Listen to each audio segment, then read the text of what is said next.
Hello, I'm Greg Harradine. In this video, I'm going to discuss how I composed Vessel of Many Forms, the seventh of my Caledonian Portraits, and I'll talk about how it was inspired by the work of the ceramicist Lara Scobie, in particular a piece of hers entitled Large Oval Vessel. Before you watch any further, please do take just a second and click the red button and subscribe to my YouTube channel. Thank you. Lara is a ceramicist based in Edinburgh, and rather than me talk about her work, I thought it would be much better if you heard from Lara herself. What you're about to hear comes from a Zoom interview I had with Lara back in December 2022. This work that I now do and I've now sort of become known for all started after going back to working after my maternity break. And I just wanted to go back to sort of pure, really kind of scale it all, kind of take it all back to sort of the kind of quite a basic, simple, because life was so chaotic. So, that's when I started just working with porcelain, just the white clay. And I was just working with, it started just with one or two lines, very, very minimal, very quiet, very quite simple. And then as time as the work develops, it's just become more involved, I would say. What can you do with 3 lines? There's so much you could do, so it's sort of actually the kind of weird thing of kind of restricting myself just to line and it was white and black, forced the kind of creativity in a funny way, but yeah, as time's gone on, I've kind of added more elements, and then color was something that I was never confident in using. It wasn't something that I felt. So all my previous work didn't have a lot. It certainly didn't have bold color or strong color, and it wasn't something that I felt very very sort of in control of. It was just something I occasionally used, but with these works, colors become much more important to me. For years I did black and white, blue and white, and then introduced color, and it was like red, but on the interiors, just on the interiors. And generally that's where I use the color, is sort of kept on the interior. But gradually what's happening now with some of the newer pieces is a bit of color is coming into the outsides and some of the patterns going on to the inside. But it's, small steps. When thinking about my composition based on Large Oval Vessel, I knew I wanted a way to contrast the black and white colours in Lara's work with the bright yellow colour. And I thought I could do this quite simply through my choice of keys. Much of my piece is in the key of G minor, 2 flats, and I thought this was quite a sort of black and white choice of key. Whereas in the middle, we suddenly have a key change to F sharp major, 6 sharps, a very bright major key, which to me perfectly suits the bright yellow colour. So there's a real contrast from the darkness of the G minor to the brightness of the F sharp major. Let's have a listen to that key change to F sharp major.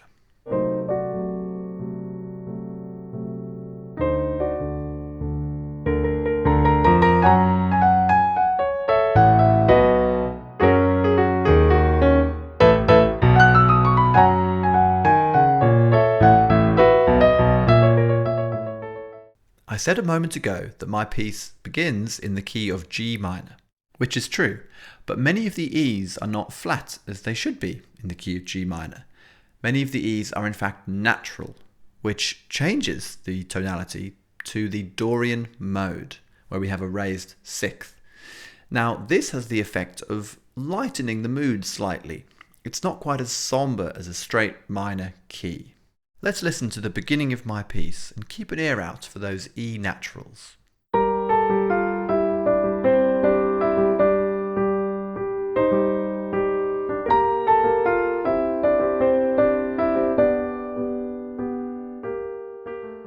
I wanted to craft a piano piece where it felt like the two hands of the pianist were really working together as one to almost literally sculpt the music as you play. And I did this by having each hand stretch the distance of an octave, which is a comfortable but decent stretch, and have the hands start slightly apart and then gradually come together. And the right hand, first of all, sort of weaves underneath the left hand, and then it weaves over the top. So the two hands are really intertwining and really working together as one.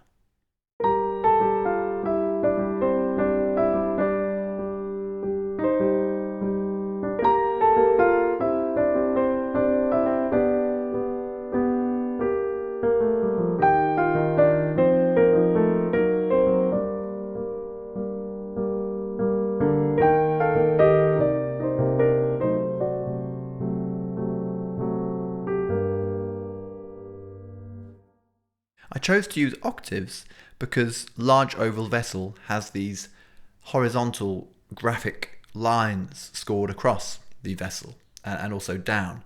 And these lines to me sort of represent octaves. Many of Lara's creations do remind me somewhat of a musical stave, featuring several lines going across and other markings on the lines. Does seem reminiscent to me to how we notate music. An important technique that Lara uses in her work is called sgraffito, and I'll let Lara explain exactly what that is. And sgraffito, the word sgraffito comes from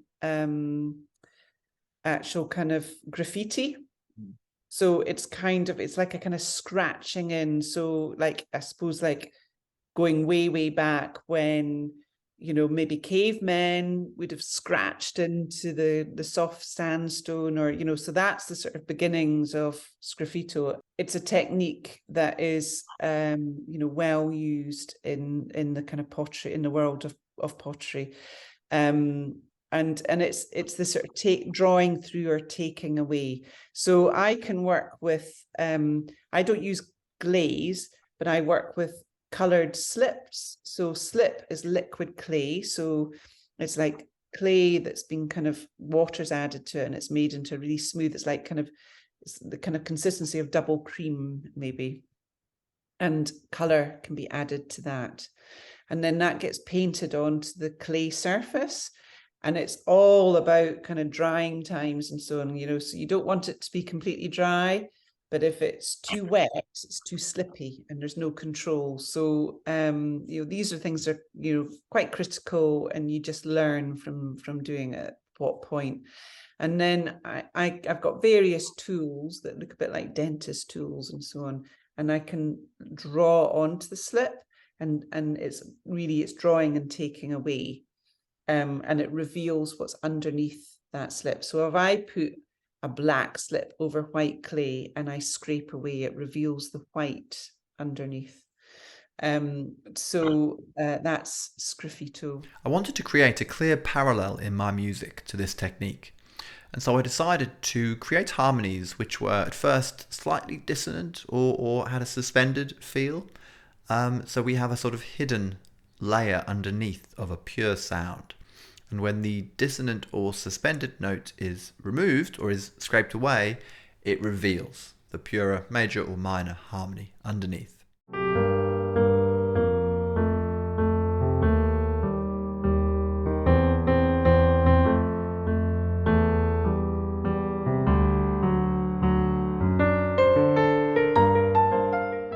I can't end this video without hearing from Lara one more time. Here she discusses a sentiment about creativity, which I very much agree with. Because I think, that's what it's all about, isn't it? I suppose, why we create. It's well, for me anyway, I feel, I don't work in a vacuum. I'm not making my work for myself. It is about how I relate to the world around me and then how I relate to people. And, and it's that connection with people through my work that is so important to me. And I'm sure, that is, the case for so many people. I hope this video has provided a small insight into Lara's work and into how I composed my piece based on large oval vessel. Now, if you're a piano player and would like to have a go at playing my piece, well, the sheet music is available. and I'll leave a link to where you can purchase that in the video description. To find out more about Lara's work, you can visit her website, larascobie-ceramics.com. Please do subscribe to my YouTube channel, and if you like what I'm doing, the best thing you could do is to become a supporter of mine on Patreon.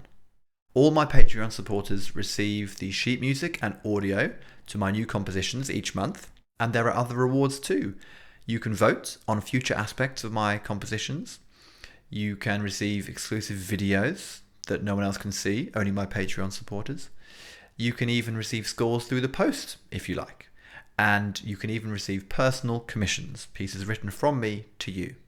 So to find out more, please do check out my Patreon page. I'll leave a link to that in the video description.